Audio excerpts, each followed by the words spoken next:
começo dessa edição de Agricultura BR trazendo um balanço sobre a colheita da soja.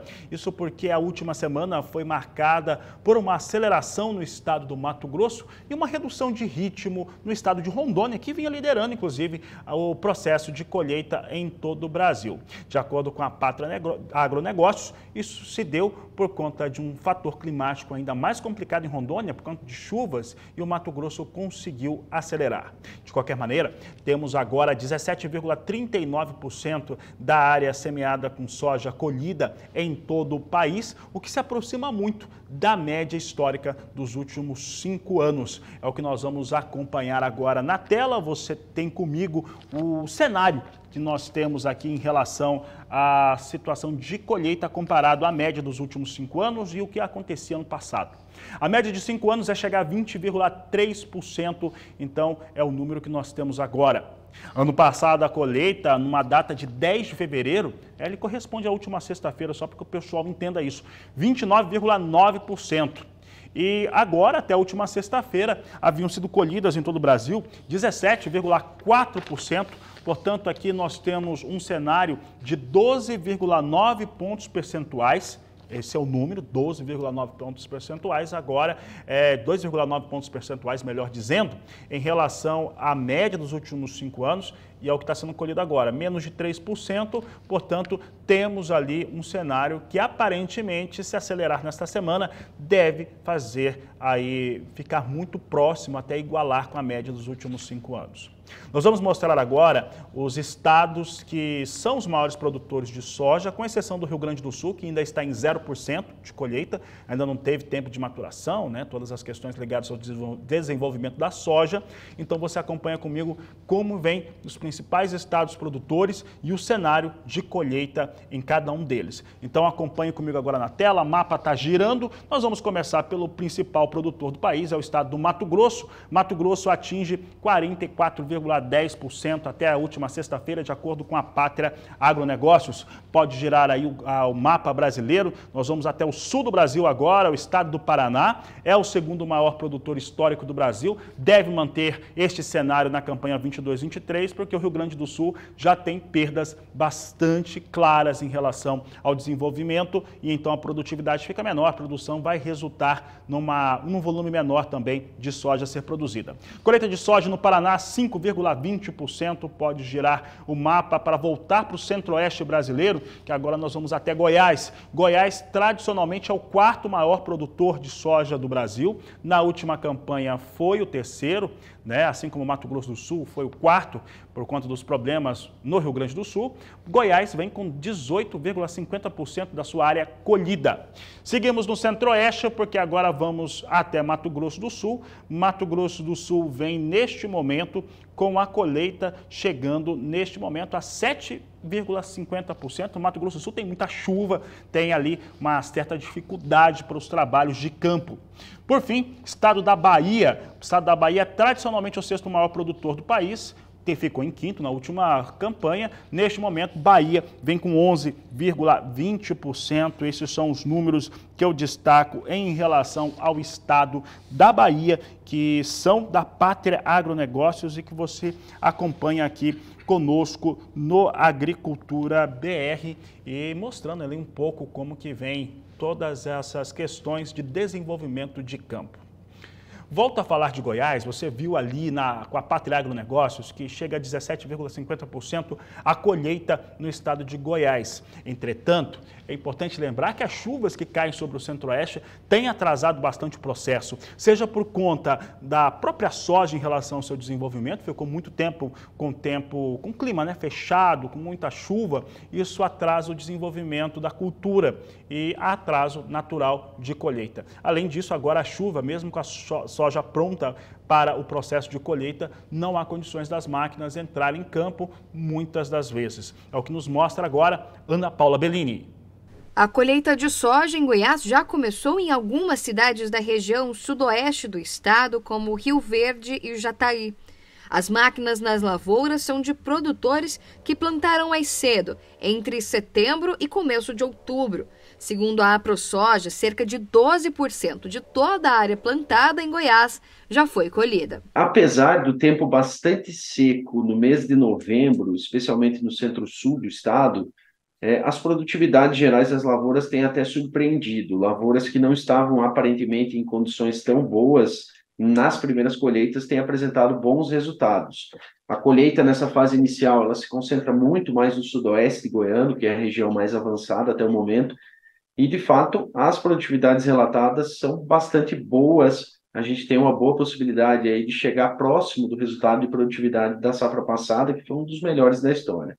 De acordo com a Conab, a expectativa é que Goiás possa colher 17 milhões de toneladas de soja este ano, uma colheita recorde para Goiás. Mas o volume de chuva que caiu nas principais cidades produtoras de grãos e o volume esperado para o estado devem atrapalhar as operações de colheita e a maturação das lavouras de soja. Atrapalhando, principalmente nas semanas anteriores, no começo da janela.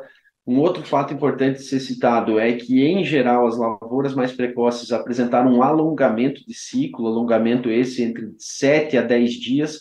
De fato, esse alongamento de ciclo é até visto como positivo em termos de produtividade, porque a planta ganha mais tempo ali de desenvolvimento e possibilidade do enchimento de grãos. De acordo com o Centro de Informações Meteorológicas de Goiás, o estado deve receber um volume de chuva acima do esperado. Mas vamos voltar um pouquinho em 2022 até para entender esse cenário que está causando transtornos aos produtores rurais, agora no período da colheita.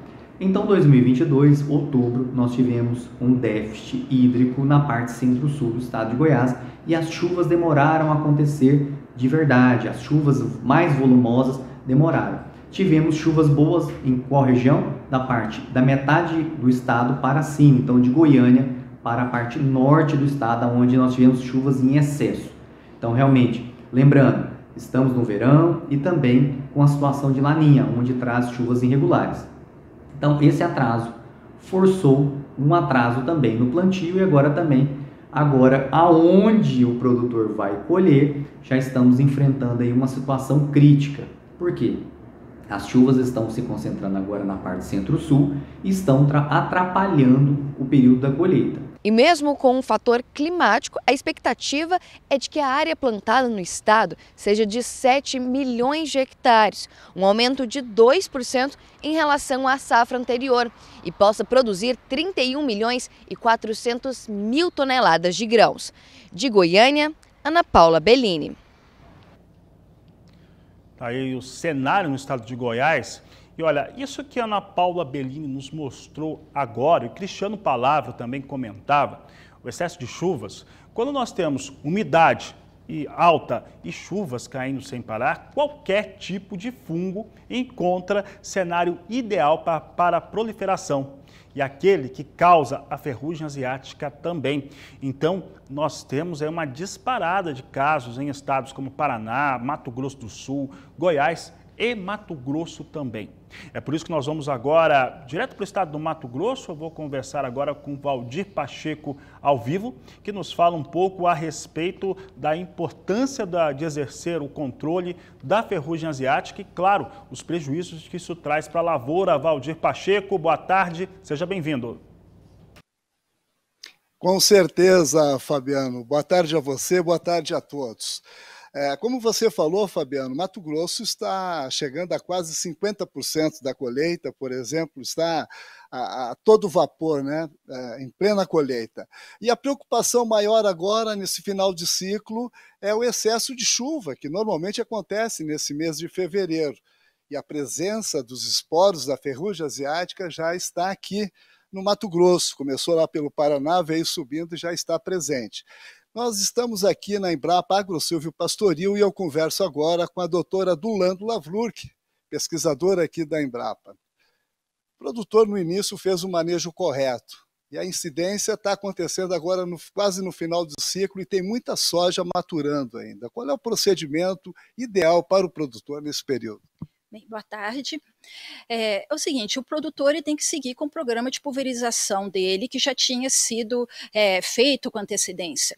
Então, aqueles produtores que ainda têm soja no campo e que essas plantas necessitam ainda de folha, porque a ferrugem ataca o quê? Ataca a folha. Então, eu tenho que proteger essas folhas. Então, às vezes, ele vai ter que fazer mais uma pulverização antes de realizar a colheita. Agora, no monitoramento, como é que ele identifica a presença dos esporos na lavoura?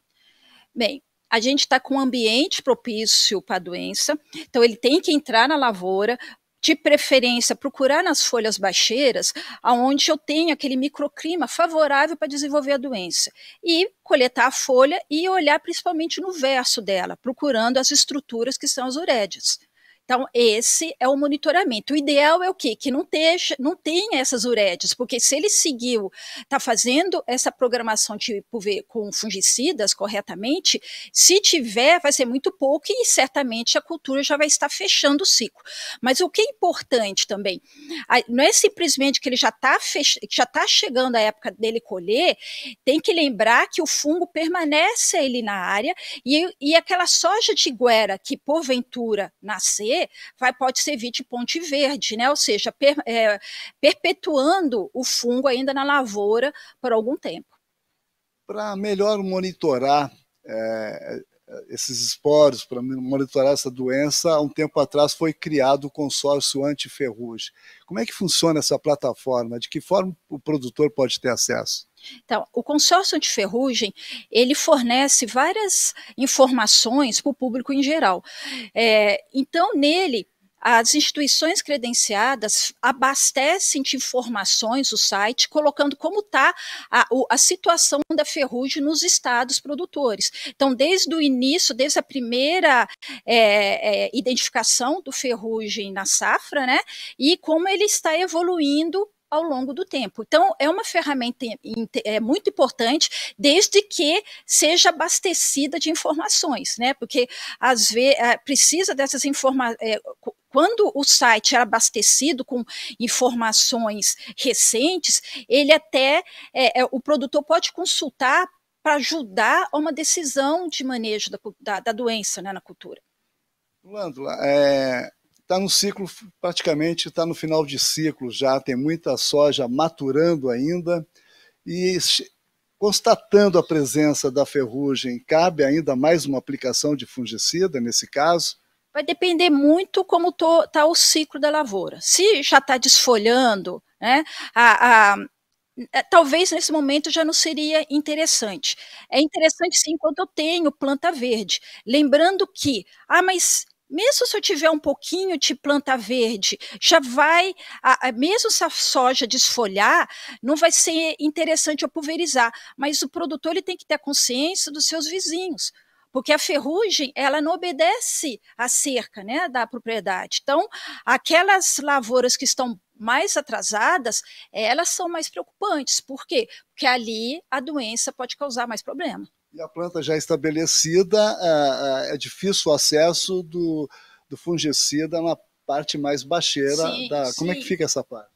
Sim, por mais bem feita que seja a pulverização ela é eficiente sempre na parte média superior da planta, né? Então, aquelas folhas baixeiras, elas não recebem muito produto, ou praticamente não recebe depois que a soja já está fechada. Por isso também que a doença é até engraçado, o esporo vai caindo de cima para baixo, mas o ambiente propício para desenvolver a doença é de baixo para cima. Ok, doutora, mais uma vez aí, obrigado aí pela sua participação. Eu que agradeço. É isso aí, Fabiano. Vamos continuar aqui monitorando, acompanhando o desenvolvimento desta safra, que é muito importante aqui para o estado, tá? Metade das lavouras ainda estão em fase de maturação. Temos muita colheita pela frente, justamente agora, nesse período de muita chuva, né? É importante o produtor ficar muito atento. Fabiano, é com você. Obrigado, Valdir Pacheco. Obrigado também a doutora Lândula, pesquisadora da Embrapa Agro Silvio Pastoril. Por aqui, nós vamos complementar essas informações. Isso porque a Embrapa Soja e parceiros criaram um consórcio anti-ferrugem para monitorar as lavouras que estão sendo afetadas pela ferrugem asiática. É o que nós vamos ver agora nesta entrevista realizada com a pesquisadora da Embrapa Soja, lá no estado do Paraná, Cláudia Godoy, que conversou com o repórter Mauro Andrade. Nós estamos na Embrapa Soja e vamos falar sobre a ferrugem asiática, principalmente o consórcio anti-ferrugem, que é uma ferramenta que monitora a doença no território brasileiro. Ao meu lado, a doutora Cláudia Godoy, uma das responsáveis, e é quem vai nos falar sobre a ferrugem asiática. Doutora Cláudia, satisfação conversar com você. Como é que está a disseminação da doença, do fungo, nas lavouras de soja aqui no Brasil? Bem, hoje a gente já encontra a doença presente em 10 estados produtores, né? E está bastante fácil você encontrar a ferrugem na lavoura, né? Então, quando você procura, hoje já é mais fácil você achar a ferrugem, né? Então, a gente teve um aumento bastante considerável de casos a partir de janeiro. O clima quente e úmido, com chuvas regulares em grande parte das regiões produtoras, tem favorecido o aparecimento do fungo da ferrugem asiática nas lavouras. O clima esse ano está bastante favorável para a soja, né, com exceção do Rio Grande do Sul. E a gente sempre fala que os anos que favorecem a soja são anos favoráveis para a ferrugem, porque ela gosta também de chuva bem distribuída, como a cultura da soja, né? Então, a cultura da soja esse ano está fantástica, né? E começou a aparecer, então, os casos de ferrugem asiática. O problema se acentua para as lavouras do tarde. Sim, então a gente observa pelo site que a maioria das ocorrências ela está no estádio já de enchimento de grãos. E nesse estádio a doença ela não causa tanto dano, ela vai causar dano quando ela incide cedo. Então aqueles produtores que plantam mais tarde, que ou por ter colhido trigo ou esperando a chuva, são as regiões onde a gente vai ter mais problema, né? Então são nesses casos que tem que se fazer a intensificação do controle da doença, onde ela vai dar mais trabalho para o produtor. O controle da ferrugem asiática é possível associando aplicações de fungicidas com cultivares que possuem resistência à doença. A ferrugem asiática ela tem controle, então existem vários fungicidas, né, com uma boa eficiência para controlar a doença, e o produtor a gente não espera que ele perca a produtividade por causa da ferrugem. O que ele tem que fazer é a aplicação no momento certo e não perder os intervalos de aplicação. Quanto mais tarde ele plantar, mais cedo ele começa a fazer as aplicações para ferrugem, né? Já existem cultivares com gene de resistência para ferrugem, né? Mas a gente sempre recomenda que esses materiais eles sejam plantados e também associados aos fungicidas. Essas cultivares elas são ideais para aqueles produtores que semeiam mais tarde, que têm mais ferrugem, porque elas vão ajudar muito no manejo com fungicidas.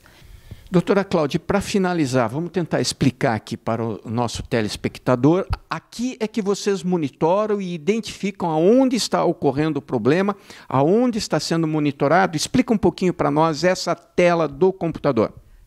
As ocorrências do site, quem entra com essas ocorrências são as pessoas que estão no campo, né? Então, a gente tem uma rede de colaboradores, né, que eles vão entrar com essa ocorrência e a gente confirma e aparece para o produtor. Por que ela é importante? Porque o fungo da ferrugem ele se dissemina pelo vento. Então, a partir do momento que o produtor ele vê que já está no município vizinho, ele pode já fazer um controle da lavoura dele para evitar, então, a redução da produtividade. Mas a gente sempre depende dessa rede de colaboradores para inserir informação. E isso está aberto para qualquer pessoa, qualquer produtor que queira consultar essa informação? Tá, a informação tem no site, né? E também existe aplicativo para celular, né? Tanto para o iPhone como para o Android, né? Onde o produtor pode abaixar o aplicativo, verificar o mapa e à medida que vai ocorrendo a ferrugem, ele vai recebendo um alerta, né? Então a ferrugem apareceu lá em Minas Gerais, ele recebe um alerta e ele sabe lá que tá começando a aparecer a ferrugem. Ok, doutora Cláudia. Obrigado pelas informações. De nada, é um prazer. Então isso, o produtor rural que queira ter acesso, entra na página da Embrapa Soja e consulta lá consórcio anti-ferrugem. É importante se adiantar com essas informações, porque daí você já fica alerta se a ferrugem está chegando próximo ou já está no seu município. E aí tomar as medidas fitossanitárias. De Londrina, na Embrapa Soja, Mauro Andrade.